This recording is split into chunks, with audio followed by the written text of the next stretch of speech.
Čitanje Svetog Evanđelja. Lectura del Santo Evangelio según San Lucas.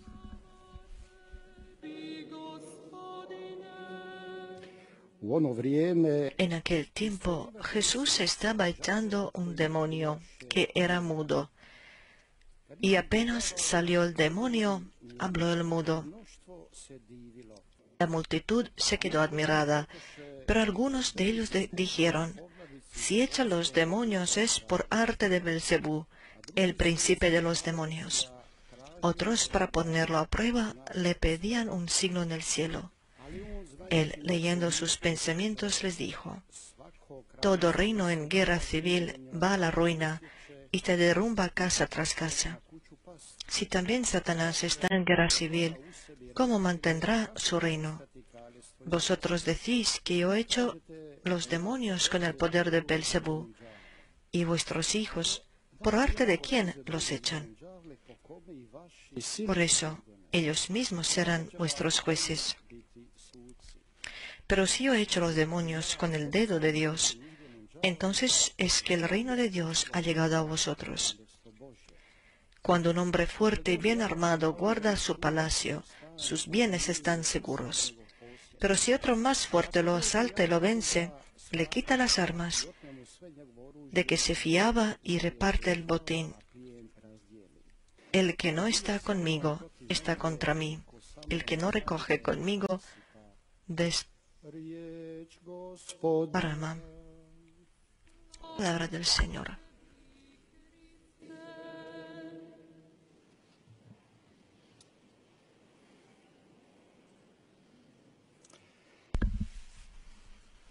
Evo, predraga braćo i sestre, evanđelje Queridos hermanos y hermanas, el Evangelio pone ante nosotros un acontecimiento, como Jesús echa el demonio del hombre, que era mudo. vrlo su interesantne reakcije. Son muy interesantes las reacciones después de esto. Izgon je izazvao, možemo reći, dvije različite. Cuando Jesús expulsó el demonio, esto provocó dos tipos de reacciones.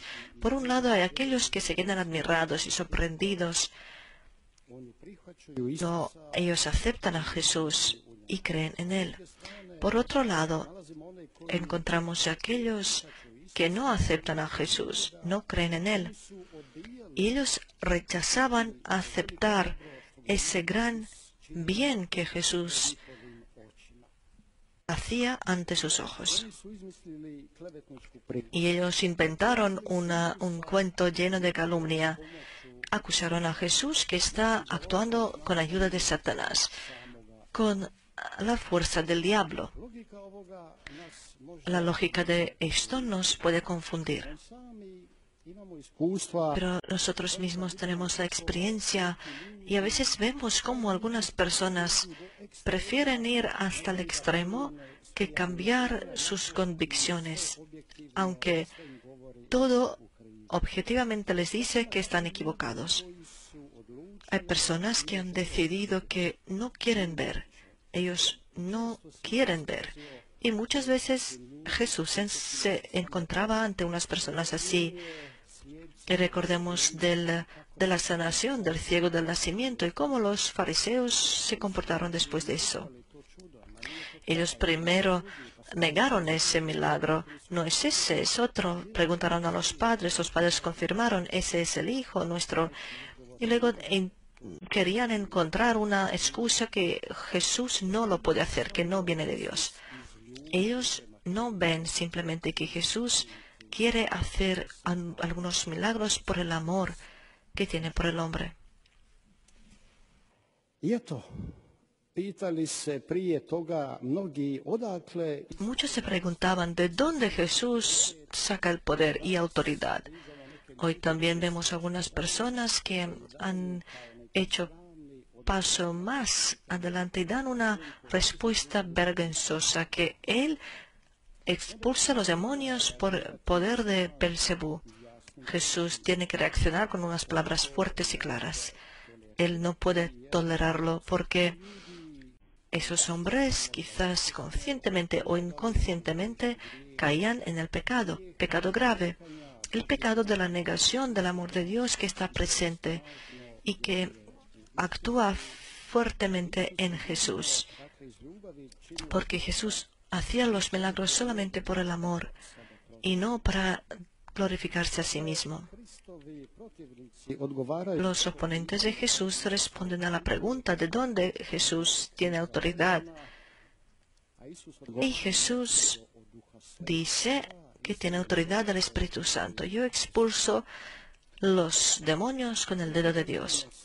En primer lugar, hermanos y hermanas, no nos engañemos que los demonios y su príncipe no existen.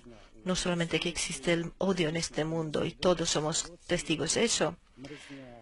El testigo por Jesús y su iglesia, sino también detrás de todo eso es el mismo príncipe de este mundo, como Jesús lo llama, especialmente en el Evangelio según Juan. Pero con su muerte y resurrección, Jesús nos ha salvado del poder del maligno. Se queda ese odio, y la fuente del odio está en esto. Sí, es verdad que somos salvados, pero el diablo no quiere que seamos salvados, y por eso persigue tanto. Hay tantas persecuciones ya desde el tiempo de Jesús y duran hasta el día de hoy. Por eso nosotros también tenemos que reaccionar igual como Jesús cuando él fue tentado por Satanás. Hay que reaccionar con la palabra de Dios, porque con el príncipe de este mundo no puede haber diálogo, sino solamente hay que oponerse con toda determinación y con la fe fuerte en nuestro corazón. Satanás intentó tentar a Jesús al comienzo de su vida pública, luego en el desierto, y ya entonces sintió que contra de Jesús no podía hacer nada. Pero aún así tenía algunos hombres en su posesión. Tenía ese gran poder después de la muerte. Ese poder lo perderá cuando en esa muerte atraiga a Jesús mismo, pensando que todo ha acabado. Pero Jesús lo sabía muy bien, y él incluso decía: viene el príncipe de este mundo.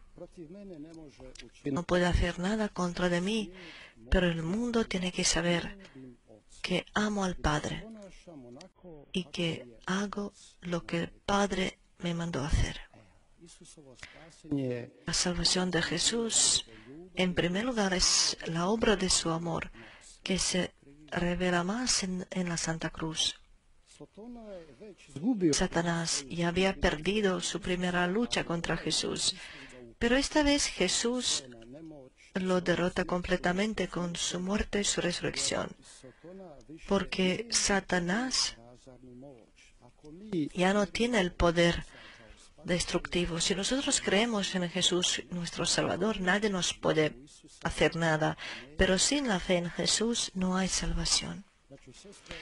Hermanos y hermanas, es interesante también otro ejemplo del Evangelio, cuando Jesús iba hacia las ciudades de paganos que eran conocidos por la brujería y ocultismo, magia. Jesús quería quedarse impercibido, pero lo encuentra una madre cuya hija estaba poseída.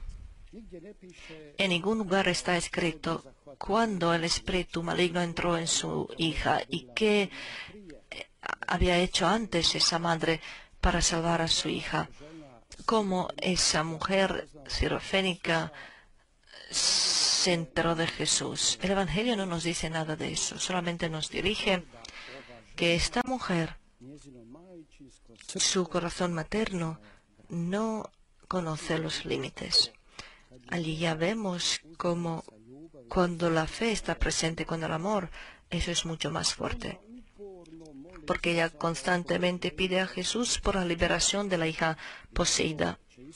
Y Jesús primero va a probar su fe y su humildad, simplemente para enseñarnos que estos dos elementos son muy importantes, la fe y la humildad.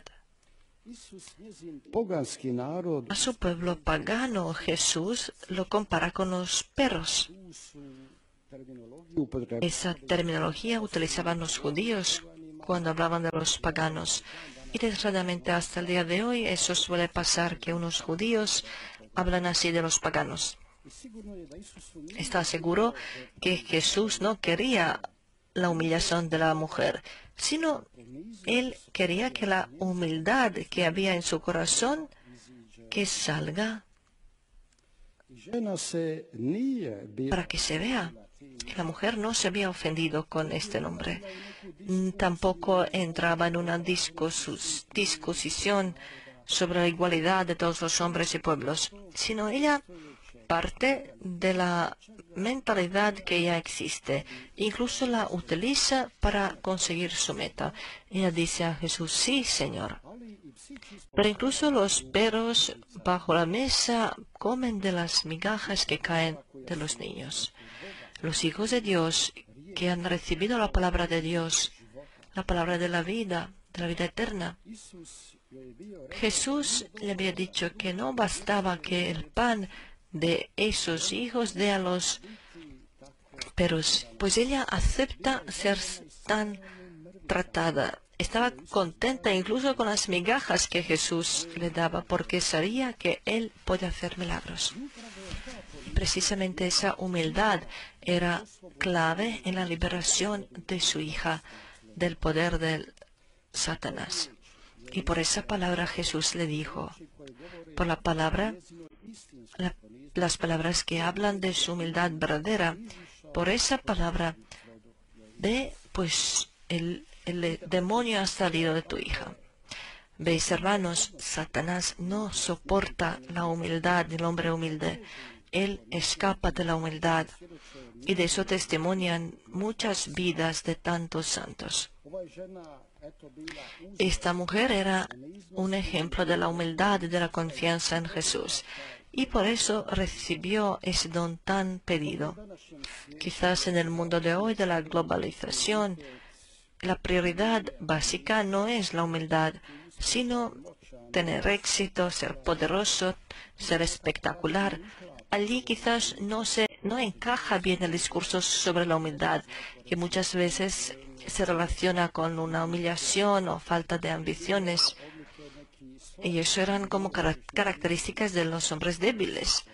Pero Jesús dijo: aprended de mí porque soy manso y humilde de corazón, y encontraréis paz para vuestras almas. Nuestro Salvador acentúa que para un cristiano la virtud de la humildad es necesaria para su progreso y crecimiento espiritual, para conseguir las metas, que todos tenemos que aprender en eso. Hermanos y hermanas, todos, tanto vosotros como yo.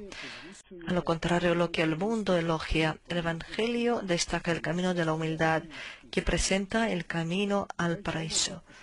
Y en esta vida se ganan varias batallas, como lo vemos en el Evangelio.